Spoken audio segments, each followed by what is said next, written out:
Thank you, Mr. Chairman. Director Zeller, do you believe that some tobacco products present greater risks to individuals than other products? Yes. Okay. On the continuum of risk, do you believe that non-combustible tobacco products are more likely to reduce harm than a smoked form of tobacco for individuals who would otherwise be using a conventional cigarette? The answer is that it depends upon who is using the product and how they're being used. You can take any non-combusting product, whether it's a smokeless tobacco product, an e-cigarette, and it really depends upon who is using them and how they're being used. If we look at a subset of smokers who are otherwise unable or unwilling to quit, they're going to continue to smoke that pack of cigarettes. Half of them will die prematurely later in life from that decision. If we could get all of those people to completely switch all of their cigarettes for one of these non-combustible products, that would be good for public health. But our job as the regulator is to figure out what is going on at the population level, and it includes the much larger group of smokers, not like the first group I defined, a much larger group of smokers who are concerned about their health and who are interested in quitting, and what happens instead of those people completely substituting with a non-combustible product.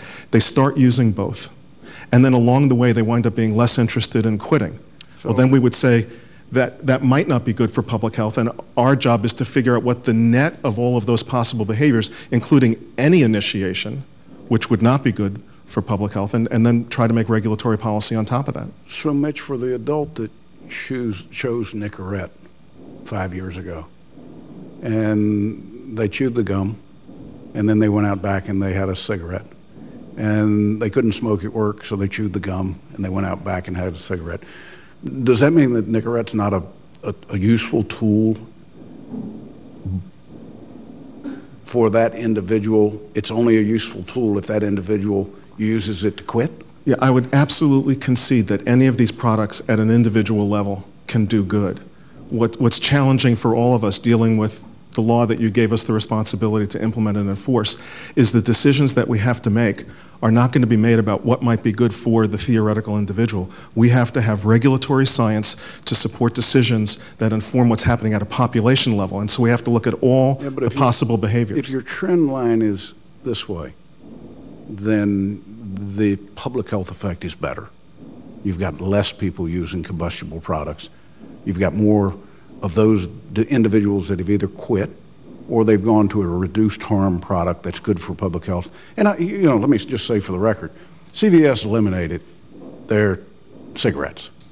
CVS still sells patches, Nicorette gum, probably all of the pharmaceutical products that Chantix and others that aid in eliminating or reducing the rate of smoking. It's not like they threw out the whole category. So take the retailer that sacrificed some large amount of sales. They still believe that risk reduction is an important thing for them to endorse. Would you agree? I would answer it in this way, Senator.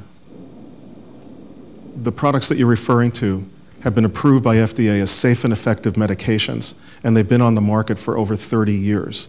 So there's a robust evidence base to know that those products work to help smokers stop smoking. They're actually not approved for reduction. They're only approved for abrupt cessation. Mm-hmm. But there's a robust evidence base that shows that when marketed to help smokers quit and when used properly, people can succeed. By contrast, to go to the questions from Senator Alexander about what do you know and what you don't know, when it comes especially to e-cigarettes, there's a lot more that we need to know about the impact on reduction and the impact on cessation. I agree with you totally.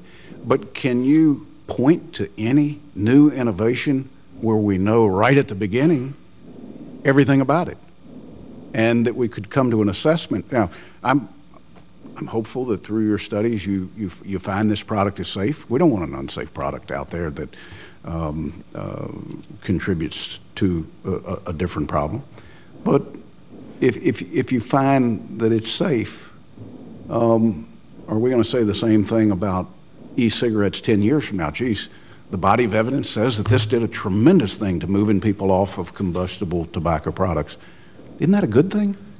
If we're going to regulate them as tobacco products, which is what the Tobacco Center has proposed to do, we have to find that the claims, the new products, are appropriate for the protection of the public health. It's not the safety and efficacy standard. Congress gave us a very different standard to use when using the tobacco authorities. And under the standard of appropriate for the protection of the public health, it's that mix of behaviors that I was describing that we have to assess and then make regulatory policy based upon. It's complicated. Well, I certainly look forward to the science that's produced on this. I just caution you and our friends at CDC that if we kill technology and innovation, which is in essence what some are attempting to do with electronic cigarettes right at the beginning, just stop it, no more, shouldn't be sold, then innovation is not going to play a role in reducing the amount of Americans that smoke. It's just not. And I think it's safe to say that when I look at diabetes today, I look at other things that we would consider a public health epidemic. Innovation is going to give us the ability to do it. I don't think it's going to be by going out and limiting whether they can go to McDonald's and buy a double cheeseburger. And the CDC is not proposing that. It's going to be innovation. It's going to be driving technology. It's going to be coming out with products that allow us to turn around the problem they've got. I think that's what we're talking about here, and I look forward to the work you're doing. Thank you. Thanks.